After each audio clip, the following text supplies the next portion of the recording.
Hey guys, back for pages 276 to 279. Now, these pages are extremely important because the activity that we're going to be doing are going to hinge on how well you complete the assignments in the end of this lesson. So please pay really close attention to what we're talking about in here and then the little activity that's on the page. So this one says, what are design criteria? So what do engineers use to come up with their ideas? Like, what kinds of ideas do they need to have? When engineers design a new technology, they must first answer several questions. Who's it being designed for? And how will we test and evaluate that design? So when they start designing a process, they say, well, who's going to be wearing this? Is this for a person? Is it for an animal? Is it for someone that's lost from their elbow down, or is it the whole arm? They have to know what they're going to design for.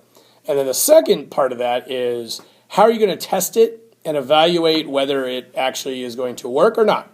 You can't just say, well, it works, because there might be small parts of it that aren't going to work for what it's designed for. If you're doing a hand, your hand actually needs to do lots of things. So can you bend it? Is it going to react? Or do you really only need two claws that open and shut to grab most things? So let's go ahead and read.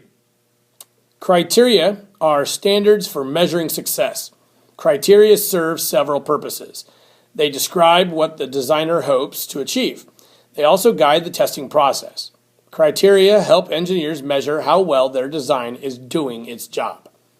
If an engineer makes a washing machine, what criteria might he or she use?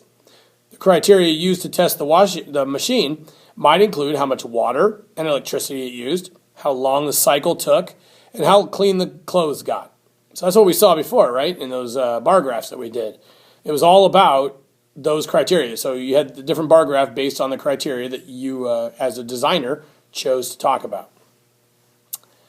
Bioengineers have their own criteria depending on the device they are making. What are the design criteria for a leg prosthesis? It should be strong, yet light, and sturdy. It should be easy to put on or take off. It should be comfortable to wear. It should not be too hard to use. It should last a long time and not break easily. Most importantly, it should allow the user to move naturally and easily. Computerized experiments can help test a design against these criteria.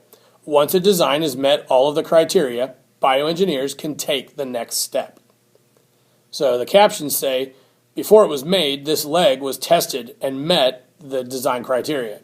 And the other one, of the guy actually testing it, says, what criteria might have guided the design of this prosthesis?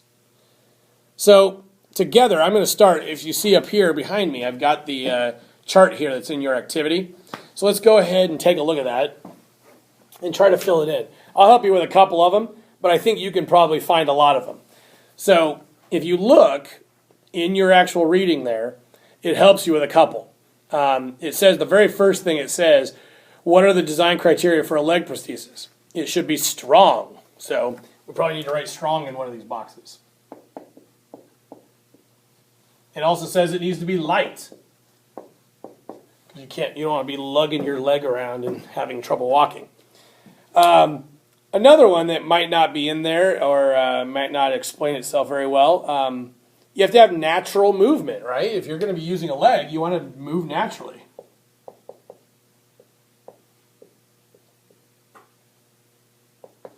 Okay. Why don't you go ahead and go through the rest of it and come up with the other criteria? If there's a blank when it's over, try to come up with your own. What do you think would be a good criteria? When you're done with this, go ahead and bring it over to me and show me what you came up with. Hey guys, page 278, 279. What is a prototype? So prototype, once you've gotten your prosthesis or prosthetic that passes all your computerized testing, the bioengineers, they're confident about the design. They've figured it out computer-wise. This should probably work. They're ready to test it out in real life. So this is where you make your first piece. And it's a prototype. If it works perfectly, great, super. Move on to the next process. If it doesn't, this is where you get to make up that, you try it out. If it doesn't work, you go back to the drawing table and you try again. All right, first, bioengineers build a prototype or experimental model. They test it to see how well it meets their criteria. They may use the same materials they plan on using in the product. Sometimes they build with similar but less expensive materials to save on cost. Bioengineers may ask people to test out a prototype. They also take measurements and put data in tables and graphs. Then they analyze their results. They decide how a prototype can be improved. So looking at this little picture here with this machine, and it looks like a prosthetic foot, probably. What's going on here? It says 3,575 newtons. If you remember from a long time ago, we talked about just very briefly that newtons was the force of gravity, or it's just a force of pushing down. So what do you think they're doing in this little picture here? Well, yeah, that could be. Try out what it says there. This machine is pushing on a prototype of a leg prosthesis. It measures how much force could break it. Bioengineers can decide if the foot breaks too easily, it needs to be redesigned. So what they do is they literally go until it breaks, and a machine will tell you what the force was when it broke. That way you can just figure out, is person ever going to put that much pressure on the foot or not? Does that work? All right, back in the book on page 279, it says bioengineers also learn what parts of the prototype work really well. Using what they learn from tests, bioengineers improve their designs.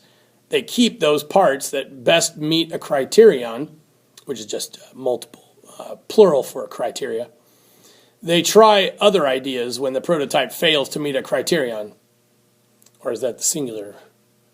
I think it might be the singular part of the word criteria. Then they start all over. They design a new model with a new set of criteria. They reset it, or retest it, and analyze those results. They keep careful records of their plans and their prototypes. That way, if they decide on an earlier design actually worked better, they can go back to it. The records also show others how to build the design. So this is extremely important. If you were to design a foot, you design it the first time, you test it out, you work it out. If it works, super. Maybe you can make little improvements or whatever. If it doesn't work, you keep those plans. You don't destroy them, because you may come back to this. Because if your second design doesn't work at all, then your first design, you'll go back to it to make changes to it instead of going with your second one. Last paragraph says, after many tests and changes to a design, bioengineers decide on a final prototype. After they are satisfied with some final tests, they begin building the real product. Soon, the prototype will be made into a product that can then be sold. So you got a guy right there who says this bioengineer is using a machine to make adjustments to a leg prosthesis. Over on the little activity, go ahead and do that activity. It's just learning how to read a graph. That's going to help you when you come to the big boss test at the end of this unit. So you might want to do it.